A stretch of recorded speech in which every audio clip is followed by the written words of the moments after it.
Assalamualaikum warahmatullahi wabarakatuh. Selamat pagi Bapak Ibu guru hebat semuanya yang ada di Waalaikumsalam warahmatullahi wabarakatuh. ya, salam hebat Bapak Ibu guru semuanya. Untuk pagi ini kegiatan kita adalah kegiatan desiminasi yang akan dilakukan oleh dua pemateri kita, yaitu Bapak Arwan Dwi Prasetyawan Eskom dan Bapak Saiful Arwani Eskom. Namun sebelum kita mulai desiminasi pagi ini, marilah kita buka acara pagi ini dengan bacaan Bismillah bersama-sama. Bismillahirrahmanirrahim. Baiklah Bapak Ibu guru hebat semuanya. Bismillahirrahmanirrahim. Untuk lebih mempersingkat waktu kita dalam acara desiminasi pagi ini, langsung saja kepada pemateri yang pertama, yaitu Bapak Arwan Dwi Prasetyawan Eskom. Kami silahkan. Terima kasih Bu Iis atas waktunya. Sebelumnya Assalamualaikum warahmatullahi wabarakatuh.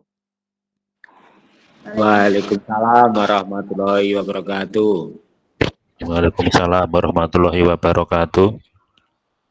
Saya ucapkan terima kasih untuk Bapak Ibu guru yang sudah mengikuti Zoom meeting-nya.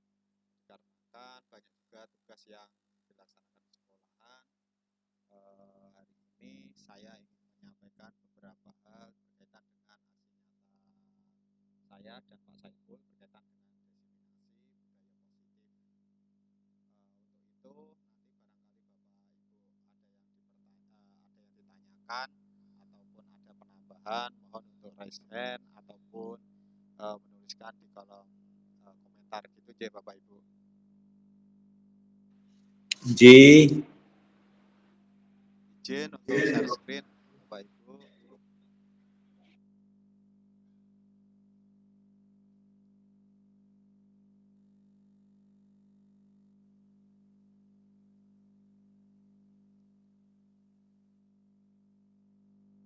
Sudah muncul ya Bapak Ibu? Halo. Sudah muncul ya? Iya, Bapak sudah muncul. Pak Arwan. Ya, aksi nyata desiminasi budaya positif di SMK Negeri Poncol Kabupaten Magetan. Kali ini sebelum kita memulai kegiatan kita, marilah kita sepakati dulu untuk forum desiminasi ini. Yang pertama, kita menghargai siapapun. Yang kedua, menjadi pendengar yang baik. Mungkin Bapak Ibu mau menambahkan.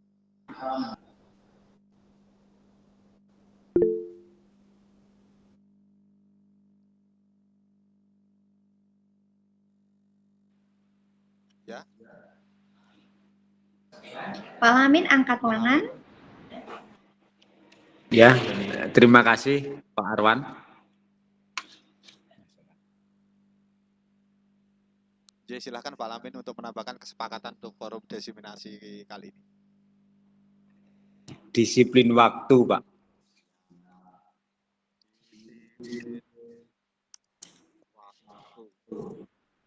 Ada yang lain Bapak Ibu?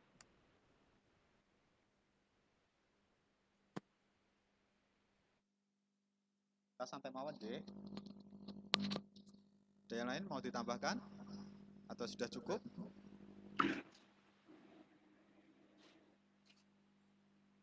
Halo. Bu Iis. Silakan. Kalau tidak ada kendala, bisa off cam semuanya, Pak. Oh iya, berarti on cam maksudnya, Pak, on cam.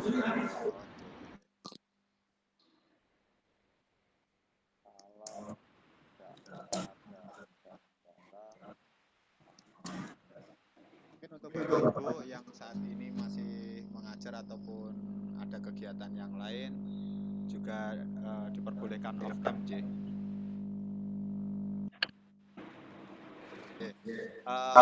Kesepakatan forum desiminasi untuk kali ini yang pertama itu menghargai siapapun, yang kedua menjadi pendengar yang baik, terus ada disiplin waktu, terus yang terakhir kalau tidak ada kendala mohon Bapak Ibu untuk konten. Kita masuk ke materi Bapak Ibu.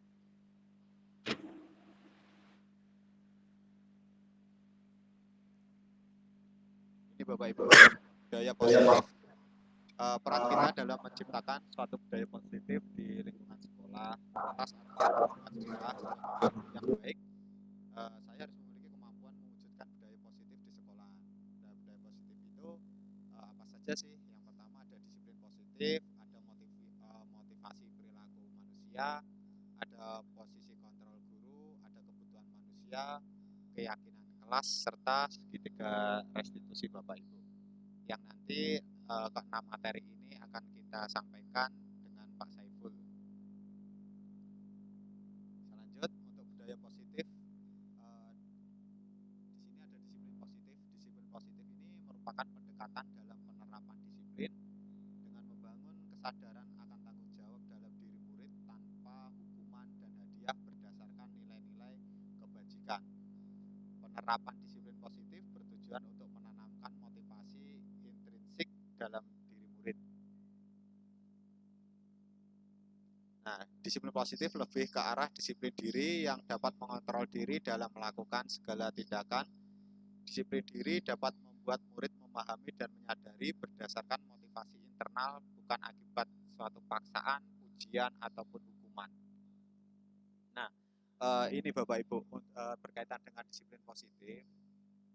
Coba Bapak Ibu pernah tidak berpikir mengapa sih kalau kita berkendara pakai sepeda motor itu selalu menggunakan helm? Ada yang bisa ataupun membantu menjawab? Untuk apa kita memakai helm? Maksudnya seperti itu. Bu Is, silahkan. Ada Pak Lamin juga. Bu Is dulu. Iya, terima kasih atas waktunya Pak. Kalau saya itu memakai helm karena untuk melindungi diri biar kalau terjadi apa-apa itu kita sudah siap duluan gitu Pak. Selain itu juga biar nggak ditangkap polisi Pak, biar nggak ditilang. Ya. Mungkin Pak Lamin. Ya, terima kasih Pak Arwan. Yang pasti menurut saya itu untuk keamanan ya, untuk perlindungan diri, untuk keamanan apabila terjadi benturan dan sebagainya, itu yang pertama. Kemudian yang kedua bukan hanya karena ada polisi, tapi memang untuk keamanan diri sendiri. Kalau mungkin hanya takut pada polisi, kalau nggak ada polisi kita nggak pakai helm, berarti otomatis kita safety berkendara otomatis berkurang. Itu kalau pakai sepeda motor helm ya. Ya. Yang jelas untuk keamanan diri sendiri apabila terjadi benturan dan sebagainya. Ya, terima kasih Pak Lamin. Kasih aplaus dulu untuk Pak Lamin sama Bu Is ya. Oke, betul apa kata Bu Is sama Pak Lamin. Yang utama adalah keselamatan. Kita tidak sadar akan betapa kita ini membutuhkan suatu helm untuk keselamatan diri kita. Bukan berarti kita ini adalah takut berkaitan dengan hukum ataupun apa. Nah, ini nanti sama seperti dengan murid-murid kita. Bagaimana disiplin yang nanti akan diterapkan oleh siswa kita itu biar tertanam pada keyakinan pada diri siswa juga. Jadi siswa itu tidak dituntut untuk dari paksaan. Anak harus disiplin ataupun dapat pujian. Nak, kamu sangat disiplin, itu bagus. Nah, itu ataupun malah hukuman. Ini yang tidak yang bertentangan dengan disiplin positif atau budaya positif. Jadi siswa itu sudah tertanam pada keyakinannya siswa sendiri bahwa akan melakukan hal-hal yang negatif itu dia pasti berpikir sama seperti kita tadi menggunakan sepeda motor dengan helm tadi. Seperti itu Bapak Bapak Ibu untuk budaya positif ataupun disiplin positif kali ini. Untuk lanjut kita ke berikutnya yaitu ini Bapak Ibu, motivasi perilaku dari manusia. Nih, motivasi perilaku manusia ini ada 3. Yang pertama kita tadi ini menghindari ketidaknyamanan ataupun hukuman. Ini yang saya sampaikan tadi. Mungkin kita pakai helm akan takut dengan hukuman ataupun ditangkap oleh polisi. Nah, ini motivasi perilaku manusia ini terkait dengan hukuman. Yang kedua yaitu mendapatkan imbalan atau penghargaan dari orang lain. Serta yang terakhir ya ini menjadi orang yang mereka inginkan dengan menghargai diri sendiri sesuai dengan nilai yang mereka percaya. Ini ada 3 motivasi perilaku manusia ini menurut Bapak Ibu yang paling disetujui yang mana? Nomor 3, Pak. Ada yang nomor 3? Mungkin Bapak Ibu yang lain? Bapak Ibu yang lain? Atau sudah cukup nomor 3? Ya, sepakat nomor 3, Pak. Ya, betul Bapak. Yaitu menjadi orang yang mereka inginkan dengan menghargai diri sendiri sesuai dengan nilai yang mereka percaya. Jadi kalau nanti siswa kita ataupun kita percaya dengan suatu keyakinan yang mana hal itu adalah hal negatif, maka siswa kita ini akan terhindar juga dengan hal-hal yang negatif seperti itu Bapak Ibu. Next untuk selanjutnya yaitu posisi kontrol kita sebagai guru. Ini Bapak Ibu, ada 5 posisi kontrol yang dapat dilakukan guru, yaitu yang pertama adalah guru sebagai penghukum, guru sebagai pembuat merasa bersalah, guru sebagai teman, dan guru sebagai pemantau, serta guru sebagai manajer.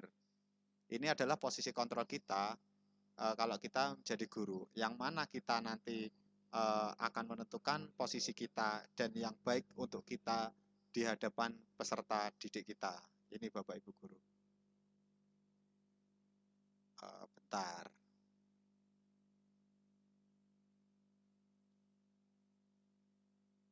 Saya stop dulu.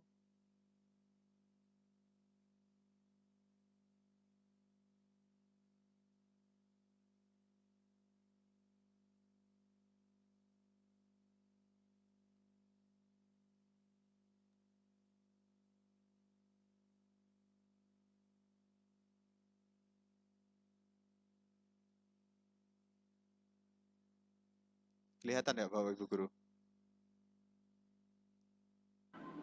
Kurang besar dikit, Pak. Ya. Ini untuk penghukum, Ya, sudah. seorang penghukum bisa menggunakan hukuman fisik maupun verbal. Nah, guru yang menerapkan posisi penghukum akan berkata biasanya seperti ini Bapak Ibu Guru.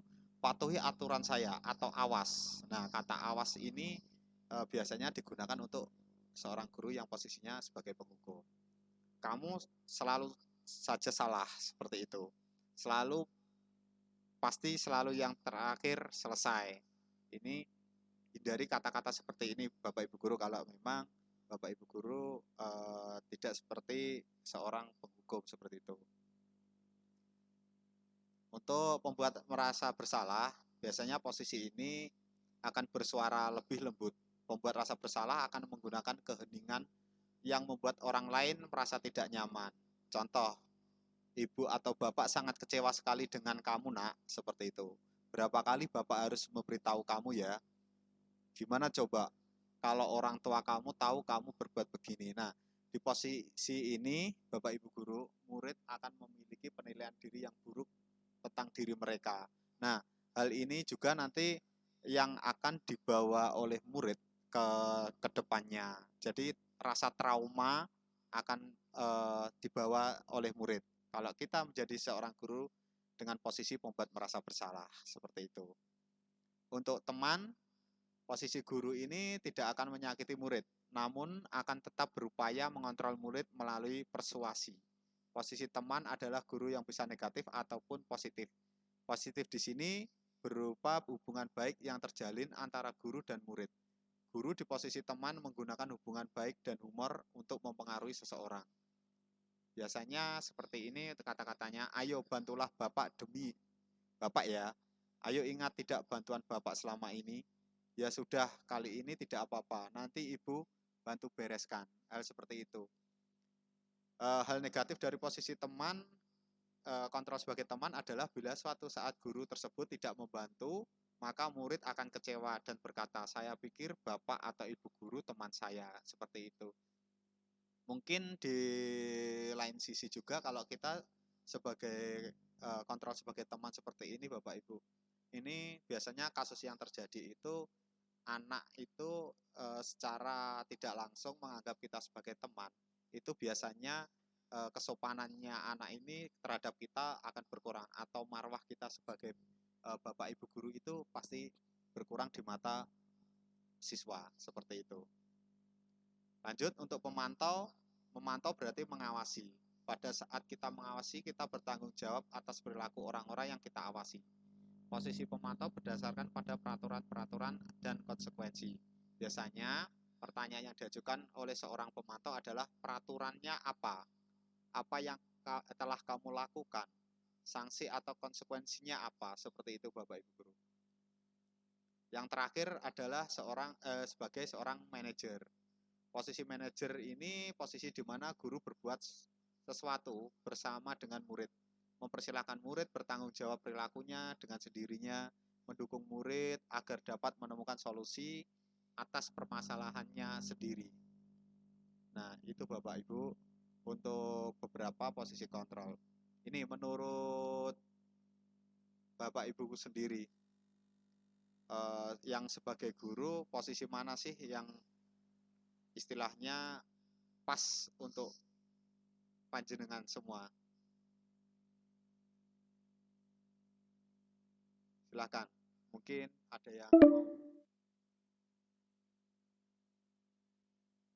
menjawab. Untuk posisi kontrol guru, dari 5 posisi kontrol ini, mana yang menurut Bapak Ibu ini pas dengan untuk dilaksanakan atau dilakukan? Silakan.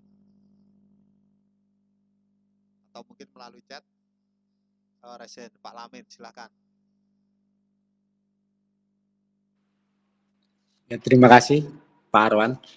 Kalau menurut saya memposisikan kita sebagai pendidik atau guru itu kondisional ya. Bisa ada kalanya kita sebagai teman, ada kalanya kita sebagai manajer, ada kalanya kita sebagai pemantau, ada kalanya kita sebagai penghukum. Kalau misalkan kesalahannya itu sudah melampaui batas, ya. Tapi kalau mungkin kesalahannya masih tahap yang standar, kesalahannya tidak terlalu besar, mungkin kita bisa menjadi sebagai pemantau atau sebagai teman, sebagai manajer seperti itu. Jadi untuk 5 apa itu tadi? 5 kontrol guru ya. 5 kontrol guru. Menurut saya yaitu kondisional, karena apa? Setiap permasalahan anak itu pasti berbeda. Si A dengan si B itu beda, dan kita memperlakukan anak juga dengan cara yang berbeda, memperlakukan anak dengan cara yang berbeda, karena masalahnya anak berbeda, karakternya anak berbeda. Mungkin kalau sebagai teman seperti yang dikatakan Pak Arwan tadi, bisa jadi kita nggak ada harganya, tidak menghargai sebagai guru. Terus ada kalanya kita penghukum. Kalau memang anak itu sudah terlalu, ya kita bertindak sebagai penghukum, seperti itu. Kalau misalnya anak-anaknya permasalahan tidak terlalu besar, ya kita sebagai teman, kita rangkul dan sebagainya, seperti itu. Itu yang pertama. Kemudian yang kedua, untuk menumbuhkan kesadaran tadi Mas ya, Pak Arwan, untuk menumbuhkan kesadaran anak itu, kalau kita sering kita menumbuhkan kesadaran dengan memotivasi, dengan memberi gambaran. Kalau kamu melakukan hal ini loh akibatnya, ada sebab akibat ya. Ini loh akibatnya, kalau misalkan nggak pakai helm, ini loh akibatnya. Yang akibat yang real itu yang pertama polisi, itu pasti. Kalau misalkan ketahuan polisi itu pasti entah ditegur atau ditilang. Kemudian yang kedua mungkin terjadi kecelakaan. Nah, untuk menumbuhkan itu kan kadang itu kita juga kesulitan, seperti itu. Jadi di situ juga kita harus ada aturan. Kalau nggak pakai helm, misalkan untuk menumbuhkan kesadaran itu biasanya ditekan dulu, baru dia sadar, seperti itu. Ya, terima kasih Pak Lamin. Mungkin dari Bapak Ibu yang lain, posisi kontrol mana? Oke, Bu Is, silakan Bu Is. Ya, Pak Arifin, terima kasih atas waktunya. Kalau menurut saya itu lebih ke posisi kontrol yang manajer, Pak. Jadi karena di situ kita bisa memberikan tanggung jawab kepada murid kita secara langsung terkait dengan pelanggaran keyakinan sekolah atau keyakinan kelas yang telah disepakati di awal. Jadi kita tidak langsung memberikan misalnya hukuman ataupun kita langsung memberikan hadiah ketika dia melakukan hal yang positif. Jadi lebih ke melibatkan murid secara 100% untuk bisa aktif mengevaluasi dirinya sendiri dan mencari solusi terhadap apa yang permasalahan atau kesalahan apa yang sedang dia lakukan. Kemudian kalau terkait dengan posisi kontrol menghukum itu saya kurang setuju Pak, walaupun bisa diterapkan misalnya secara kondisional, tetap karena dampak dari menghukum itu lebih cenderung ke rasa sakit hati. Ketika anak sudah sakit hati, nanti jatuhnya kita fokuskan dulu. Tujuannya itu biar anak berubah atau tujuannya yang lain gitu Pak. Jadi menurut saya lebih fokusnya ke manajer untuk bisa diterapkan. Cuman untuk misalnya ya, misalnya ada kasus kalau datang terlambat itu banyak, siswanya yang datang terlambat banyak. Kalau kita terapkan sebagai manajer dengan tahap segitiga restitusi satu persatu itu kan tentunya tidak mungkin secara langsung. Misalnya yang terlambat 5, kemudian piketnya ada 1, seperti itu.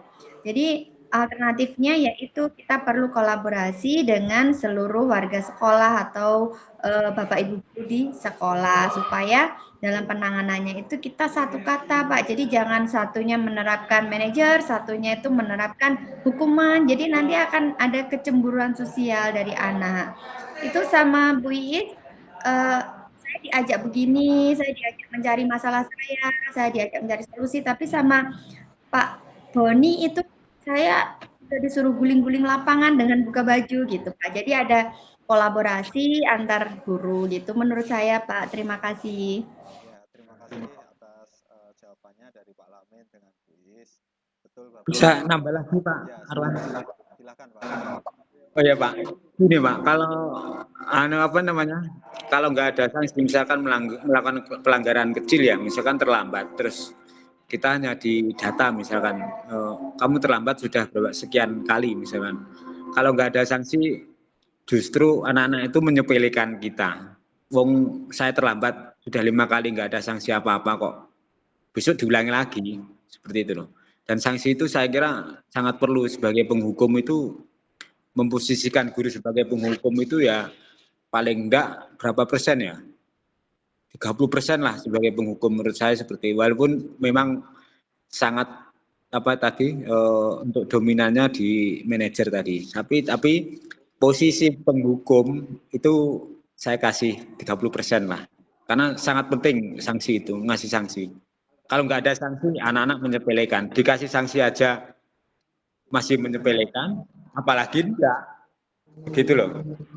Walaupun manajer oke lah, manajer berapa persen, mungkin lebih tinggi ya kalau presentasinya. Tapi kalau penghukum, saya kira posisi penghukum wajib. Ya, Terima kasih Pak Arwan. ya. Itu argumentasi dari Pak Lamin ya, untuk jawaban dari Pak Lamin. Gini Bapak Ibu semua, untuk memang saya sendiri juga sebenarnya posisi kontrol saya ini kebanyakan juga adalah posisi kontrol penghukum Bapak Ibu. Dan untuk demikian kita itu setelah mempelajari ini saya itu baru sadar atau baru yakin karena beberapa anak yang melakukan kesalahan itu dan dengan hukuman yang kita berikan itu ternyata tidak sesuai. Tidak sesuainya apa? Misalkan anak terlambat ini berhubungan dengan kedisiplinan. Nah, kita biasanya kalau menghukum anak-anak terlambat ada yang istilahnya bersih-bersih dan sebagainya. Nah itu. Nah, untuk berkaitan dengan itu Bapak Ibu, kita harus menyamakan juga persepsi kita. Jadi kalau memang anak itu sudah meyakini keyakinan maupun aturan sekolah, keyakinan dari aturan sekolah itu, insya Allah itu bisa kita tata dengan posisi kontrol kita sebagai guru, sebagai manajer, seperti itu. Mungkin polemik yang guru sebagai penghukum ini memang istilahnya sulit dilupakan juga Bapak Ibu. Saya sendiri juga seperti itu soalnya. Nah ini kita samakan persepsinya, makanya dari itu kita bentuk, kalau sudah memiliki budaya positif, nah kemungkinan besar anak-anak kita mungkin juga kalau sudah menyepakati kesepakatan atau keyakinan seperti tadi, kita yakin kalau kita pakai helm itu tidak untuk keamanan seperti itu, dan anak-anak itu yakin kalau mau ke sekolah itu memang mencari ilmu, insya Allah ini akan lebih enak untuk mengontrol siswa kita, dan kita memposisikan kita sebagai manajer, seperti itu. Nah untuk seperti ini Bapak Ibu, di antara kelima posisi kontrol tersebut sebaiknya seorang guru menggunakan posisi kontrol sebagai seorang manajer. Sebagai seorang manajer, guru dapat berbuat sesuatu bersama murid, mempersilahkan murid bertanggung jawab. Jadi istilahnya kita harus menanamkan sikap tanggung jawab kepada murid kita untuk menemukan solusi dari yang mereka kesalahan mereka sendiri, seperti itu. Selain itu, posisi manajer mengacu pada restitusi yang dapat menjadi murid sebagai manajer, kita sebagai manajer bagi dirinya sendiri, sehingga dapat tercipta identitas positif pada diri. Nah itu memang tujuannya ini meyakinkan budaya positif ini kepada siswa, seperti itu Bapak Ibu.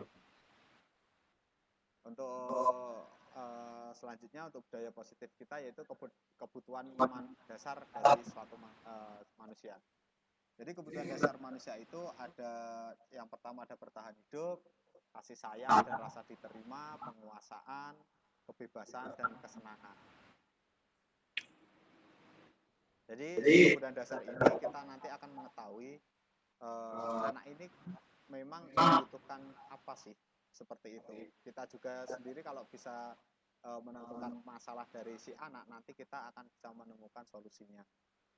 Nah, Bapak Ibu, ini ada suatu kasus, studi kasus, yang mana Ibu Zulaika, seorang guru wali kelas 10 AK, instansi, sedang menghadapi ulah salah satu muridnya di kelasnya, yaitu Tommy.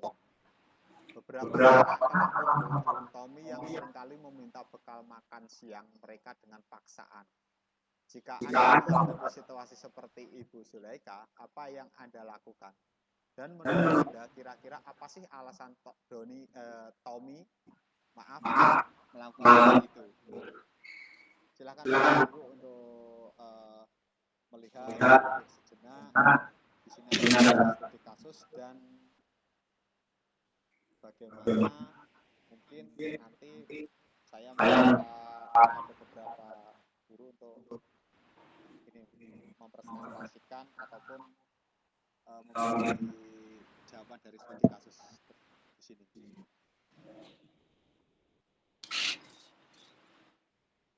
Saya kasih waktu sekitar 10 menit ya Bapak Ibu untuk memahami kasus ini, karena kita nanti ada beberapa hal ini seperti kebutuhan dasar manusia, yang mana nanti akan dikaitkan dengan suatu kasus ini, dan kita nanti akan menyelesaikan solusinya. Silakan Bapak Ibu.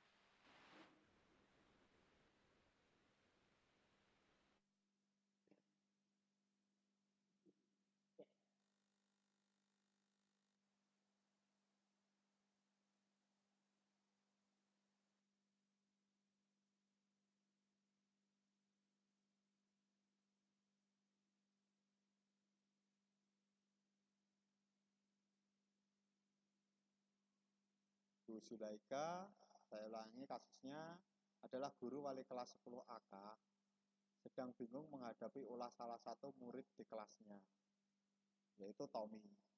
Beberapa anak telah mengeluhkan Tommy yang seringkali meminta bekal makan siang mereka dengan suatu paksaan. Jika Anda menghadapi situasi seperti Ibu Zulaika, apa yang Anda lakukan? Menurut Anda, kira-kira apa sih alasan Tommy melakukan hal tersebut sesuai dengan kebutuhan dasar dari manusia tadi.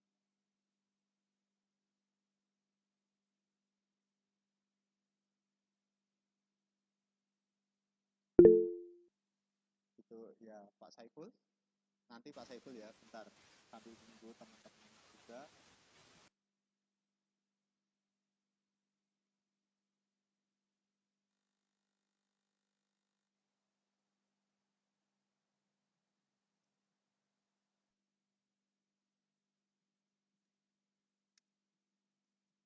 Bagi ibu guru yang lain kalau mau menggunakan via chatting di atau komentar silakan.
Ya Bapak Ibu. Sampun.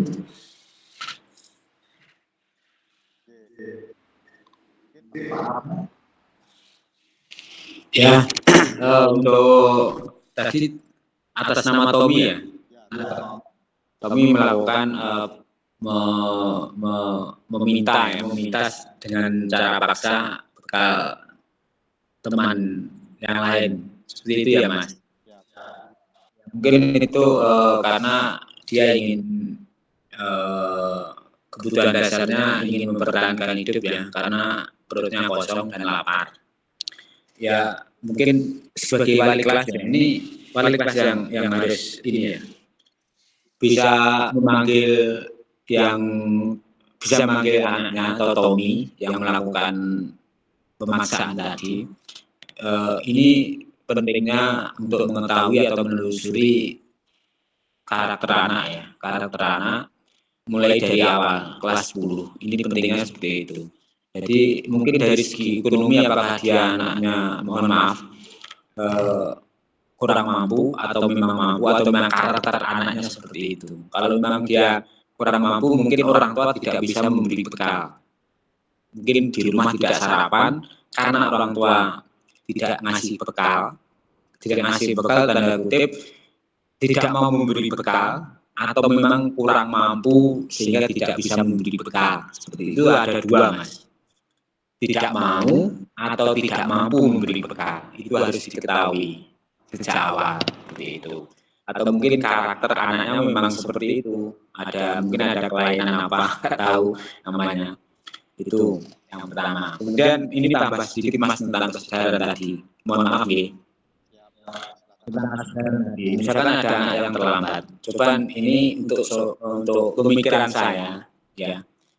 Coba sanksinya itu sanksi bersama atau sanksi vertikal. Maksudnya sanksi bersama itu sanksi A, misalnya kelas 10 DBKR atau DKV misalkan, atau kuliner. Satu anak yang terlambat sanksinya itu mungkin bisa ketua kelas juga dikasih sanksi. sebagai penanggung jawab kelas, bisa jadi sanksinya diberi seluruh kelas, satu kelas itu dapat sanksi semua. Ataukah vertikal mungkin ke wali kelasnya. Jadi satu kesalahan itu yang menanggung itu bisa apa? Ketua kelas, bisa satu kelas, bisa wali kelas. Itu hanya untuk menumbuhkan kesadaran anak tersebut. Seperti itu. Ini mohon maaf, ini saya dulu juga pernah fasilitator outbound itu seperti itu. Misalkan satu kelompok melakukan kesalahan yang kena sanksi berat itu fasilitatornya. Dia dengan diberi sanksi fasilitatornya itu anggota atau peserta itu sadar atau enggak? Itu untuk mengembangkan kesadaran dan itu bisa diaplikasikan di sekolah. Seperti itu. Coba mungkin ini perlu rembukan lagi dengan guru BK ya. Ya Bu ya. Coba nanti gini maksud saya. Ketika melakukan kesalahan, satu anak melakukan kesalahan misalkan terlambat, itu yang dikasih sanksi bukan hanya anak yang terlambat, tapi bisa ketua kelas, bisa satu kelas, atau bahkan bisa wali kelas. Ditunjukkan bersama, ini loh, kamu kesalahan kamu seperti ini. Yang kena sanksi, yang tanggung jawab adalah wali kelas. Seperti itu. Terima kasih. Arwan, mungkin ini butuh bukan lagi dengan BK. Gimana teknisnya? Gitu. Terima kasih. Ya, ini flashback kembali ke belakang, materi belakang tadi ya Pak Lamin.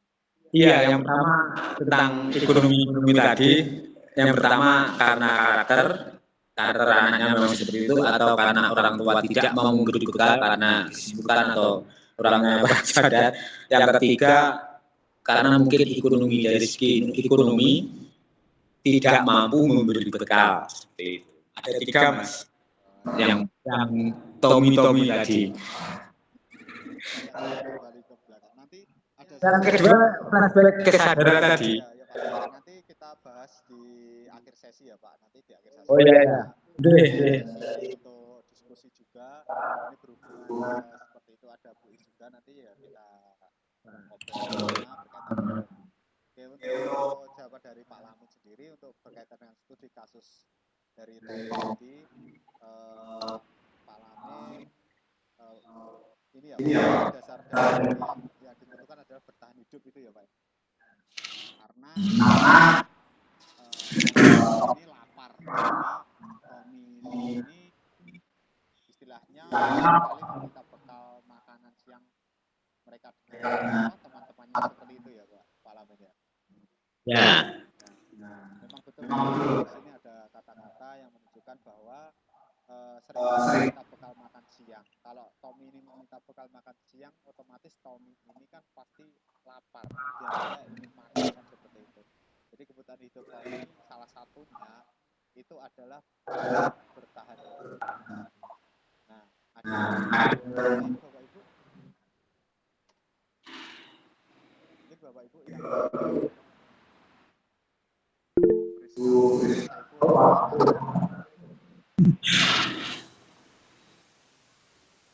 Pak Saiful silakan.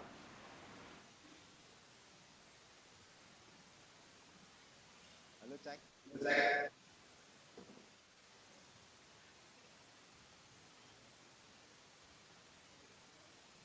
Pak Saiful. Ya, halo. Apa bisa didengar suara saya? Silakan. Sudah bisa dengar? Oke, baik. Tadi menambahkan saja dari apa yang sudah disampaikan sama Pak Lamin terkait dengan situasi yang dihadapi Ibu Zulaika terhadap Tommy yang tadi sudah dijelaskan sama Pak Lamin, namanya adalah kebutuhan dasar manusia. Kalau menurut saya penambahan aja bahwa situ kalau kelihatannya Tommy ini seorang siswa yang mempunyai kebutuhan ingin berkuasa. Jadi berkuasa di sini artinya dia berani mengambil bekal meminta bekal makanan siang teman-temannya. Dalam arti otomatis kalau teman-temannya itu memberikan kemudian dia terpaksa, berarti otomatis secara tidak langsung Tommy ini mempunyai kebutuhan, dia ingin berkuasa. Itu yang mungkin tambahan aja. Kemudian barangkali juga kurang kebutuhan kasih sayang dari orang tua karena tidak diberikan bekal barangkali mungkin seperti itu. Selain tadi apa namanya istilahnya tidak mampu atau bagaimana, tetapi bisa jadi ini karena kurangnya mungkin kepedulian atau kasih sayang dari orang lain kan seperti itu. Kemudian selain penguasaan, kemudian dia mungkin juga merasa ini apa namanya senang karena mungkin udah menjadi kebiasaan, jadi dia nggak repot membawa bekal, dia nggak bingung bagaimana bisa makan, intinya dia yang penting mau datang udah senang, pasti ada yang dimintai makan. Jadi seperti itu. Ini hanya tambahan saja dengan berkaitan dengan apa namanya istilahnya kebutuhan dasar manusia yang barangkali selain dia lapar kebutuhan hidup, tapi dia juga ingin berpuasa, ingin senang dan mungkin juga ingin adanya kasih sayang. Begitu Pak, terima kasih. Ya, terima kasih Pak Saiful. Sangat lengkap sekali dari jawaban Pak Saiful untuk melengkapi dari apa yang sudah dijawab atau disampaikan dari Pak Lamin ya. Ini Bapak Ibu.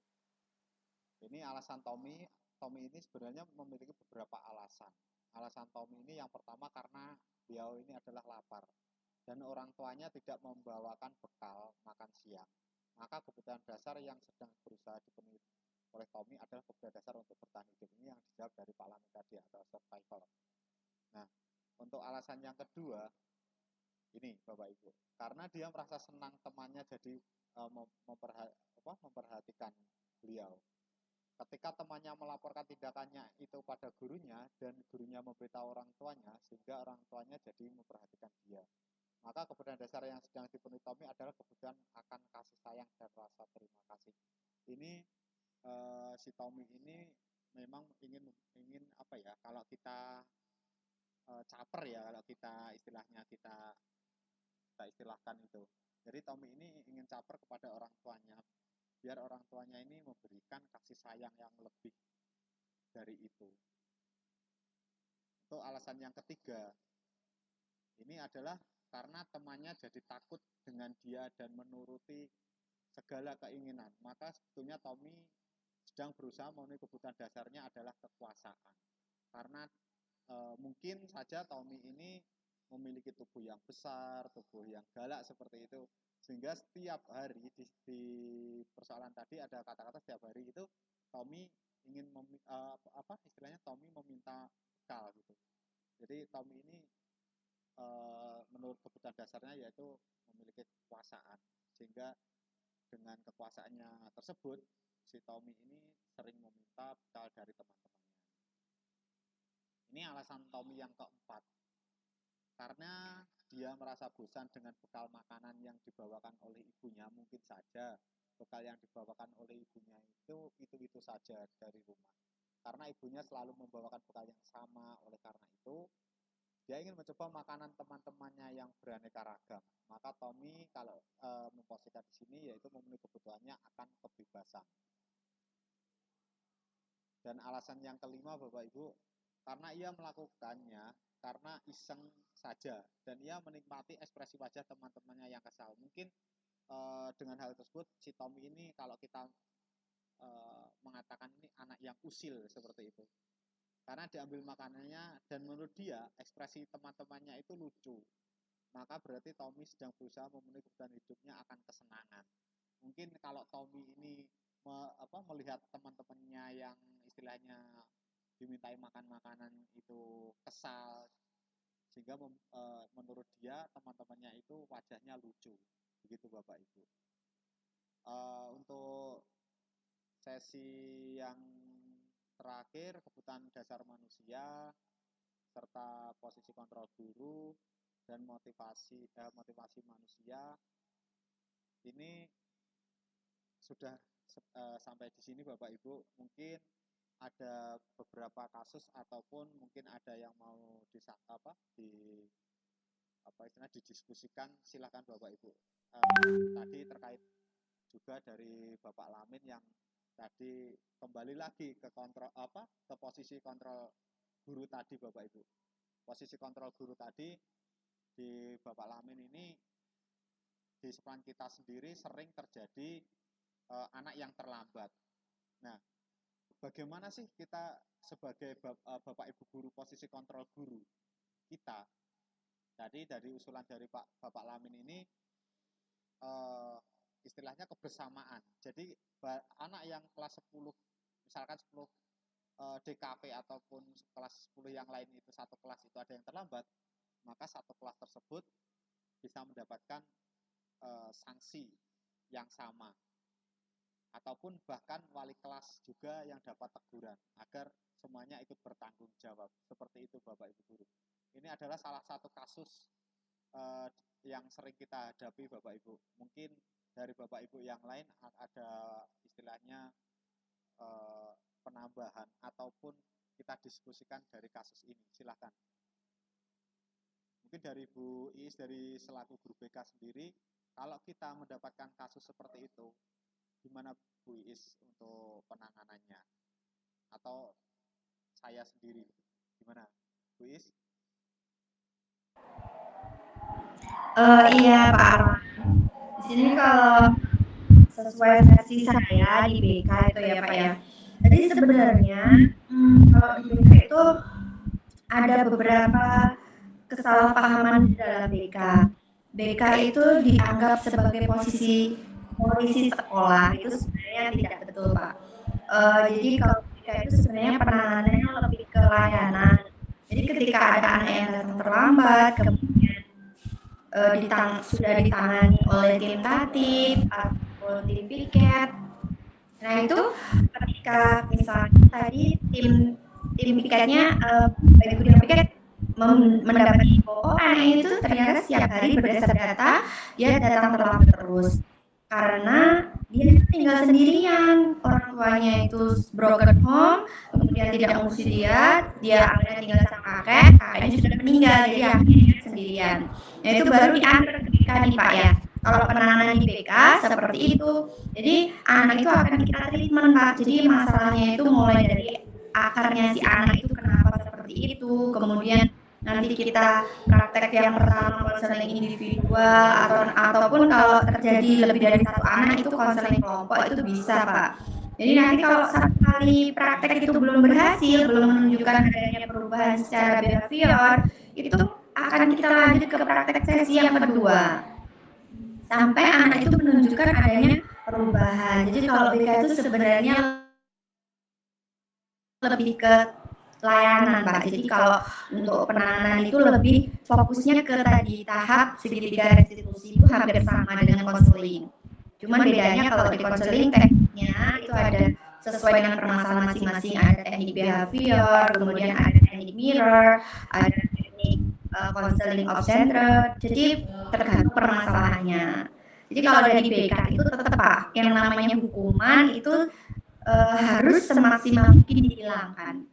Karena anak melakukan semua itu bukan berarti atas keinginan dia. Sebenarnya karena tadi dia ingin berusaha memenuhi kebutuhan dasarnya tadi Pak. Jadi kalau di BK seperti itu melalui tahap-tahap konseling dan yang selaras dengan segitiga restitusi.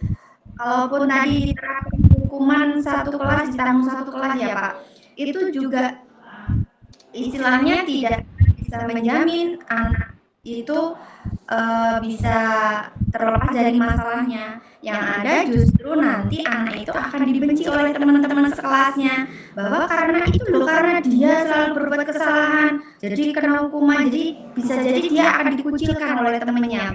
Jadi masalah dia belum selesai akan tambah masalah baru. Jadi kalau dari pandang dari kebekaan seperti itu Pak Arwan. Terima kasih. Itu dari sudut pandang dari pihak BK ya Pak Lamin. Nah ini Bapak Ibu terkait kasus seperti ini. Kalau menurut saya sendiri ya, bisa memposisikan bahwa kita ini kita lihat anak ini melanggar hal seperti ini, misalkan datang terlambat, ini kita harus koreksi dulu menurut segala restitusi biar dilanjut atau diterapkan oleh Bapak Saiful. Jadi melihat perkembangannya anak, dia melakukan hal seperti ini apa dulu. Nah, setelah kita tahu bahwa anak melakukan hal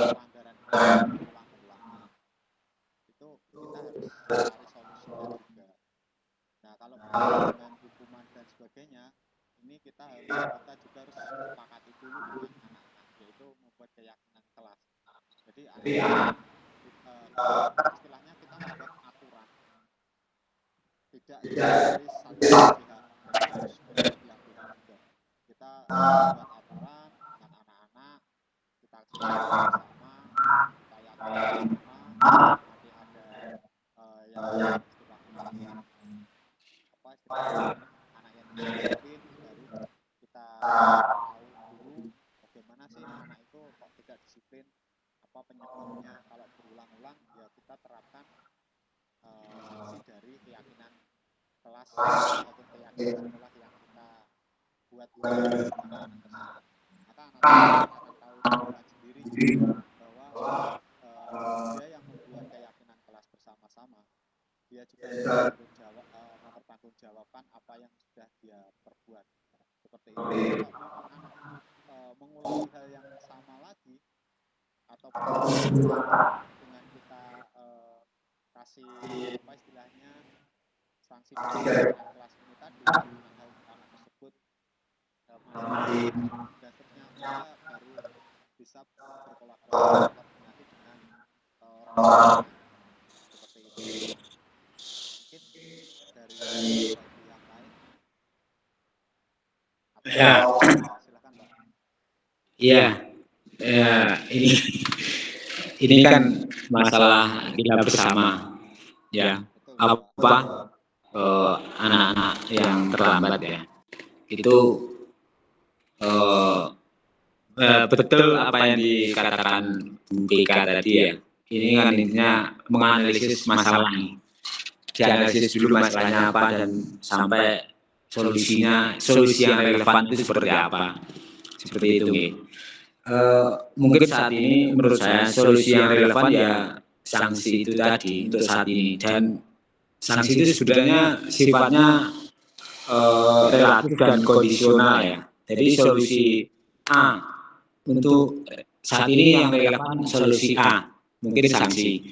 Tapi untuk berikutnya mungkin solusi A ini nggak relevan untuk mungkin 1 tahun atau 2 tahun atau permasalahan yang berbeda mungkin nggak relevan.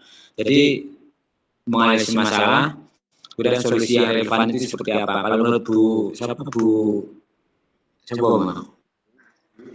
Is ya, mungkin harus apa tadi ya, lupa aku. Itu ya. Jadi gini, tak cerita dulu ya. Ini waktunya berapa jam, Mas? Oh,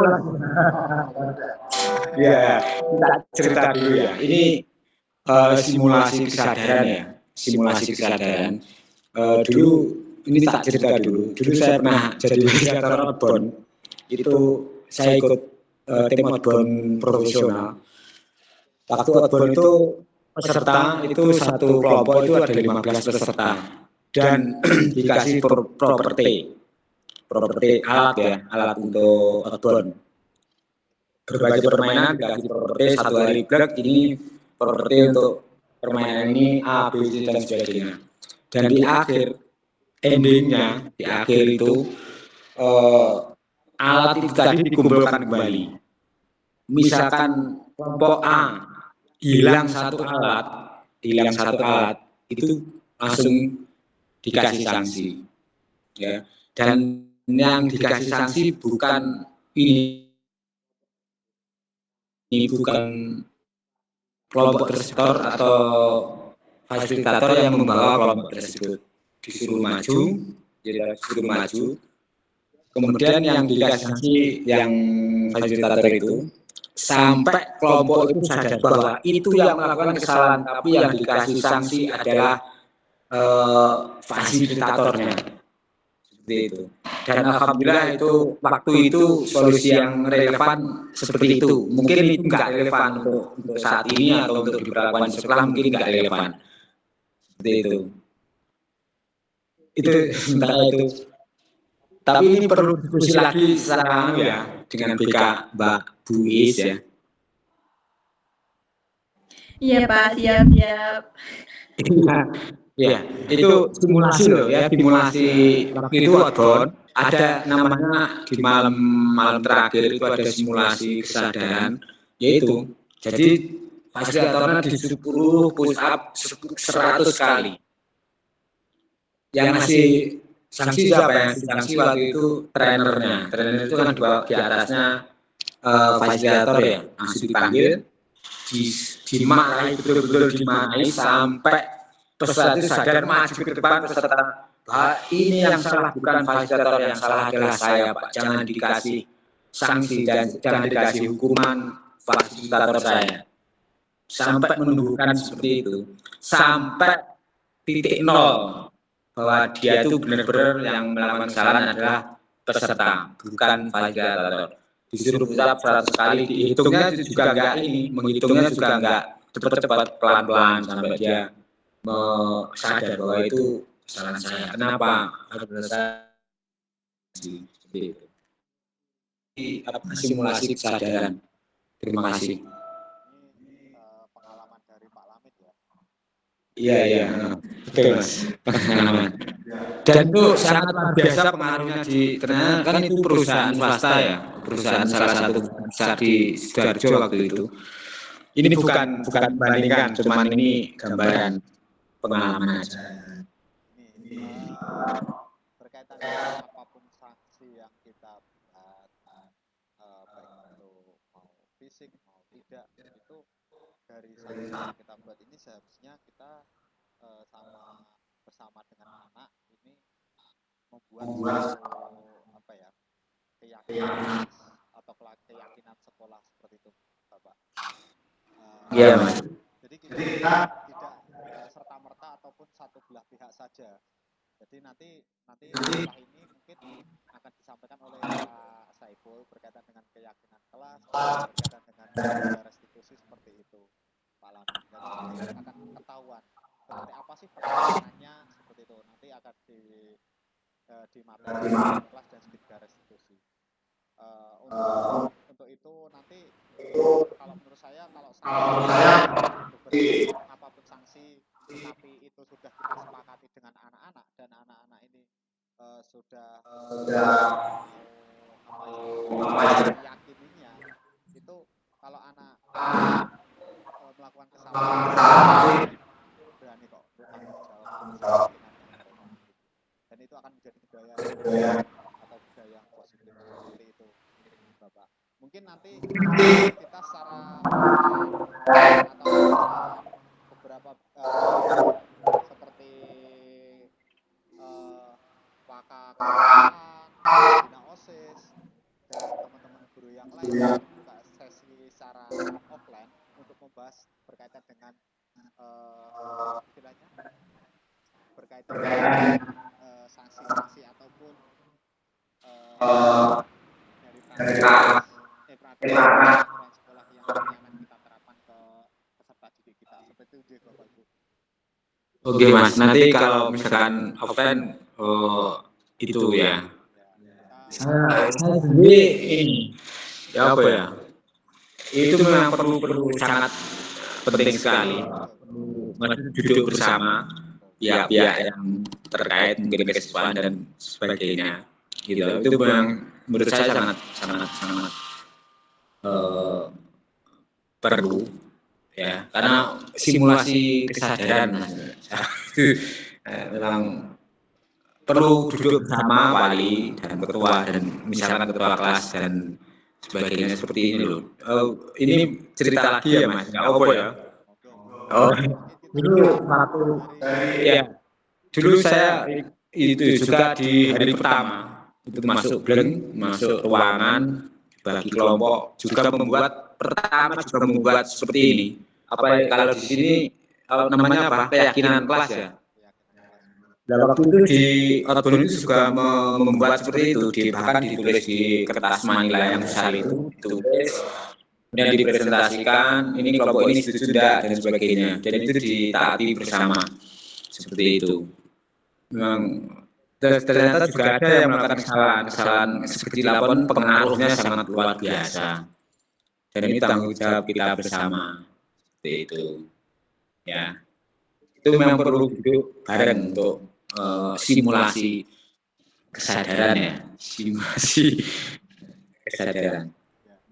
Kita gini Mas, waktu itu sebenarnya pas untuk memanggil fasilitator itu ya itu namanya simulasi kan enggak ya simulasi.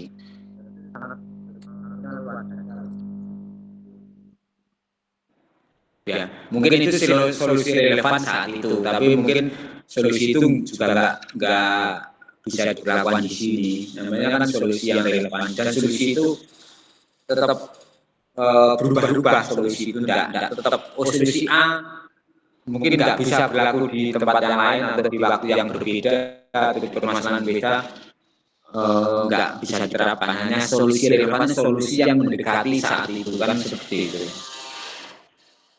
Yang solusi yang mendekati saat ada permasalahan seperti itu. Seperti itu, Mas. Terima kasih. Ya, terima kasih Pak Lawan atas istilahnya beliau memberikan pengalamannya selama ini. Ya mungkin nanti kita setelah ini ada beberapa materi yang mungkin permasalahan di maupun permasalahan yang diusulkan dari Pak Lamin tadi nanti bisa diselesaikan dari materi setelah ini, yaitu keyakinan jelas serta segitiga restitusi yang mana nanti disampaikan oleh Pak Saiful Arwani. Gitu Pak Lamin. Ya, terima kasih Mas. Siap. Terima kasih juga. Terima kasih. Maaf, Ya, Bu Is, untuk waktunya masih lama atau sudah, Bu Is?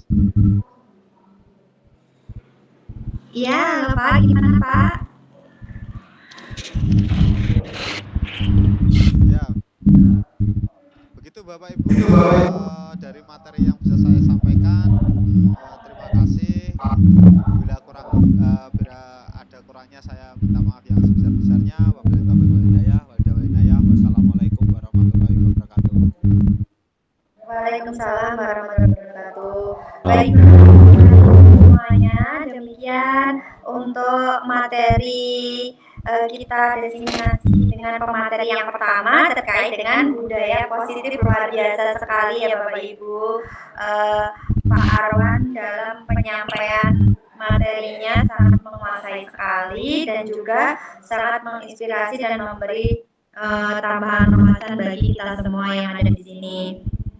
Baiklah Bapak Ibu, ini kita akan segera memasuki pada sesi yang kedua. Namun sebelumnya ini kita kasih istirahat terlebih dahulu ya Bapak Ibu, untuk istirahat 10 menit ya Bapak Ibu. Jadi bagi pemateri yang kedua akan mempersiapkan materinya, namun Bapak Ibu dipersilahkan untuk istirahat selama 10 menit terlebih dahulu. Nanti kita akan kembali lagi pukul 11.57 ya Bapak Ibu, karena 10 menit istirahatnya.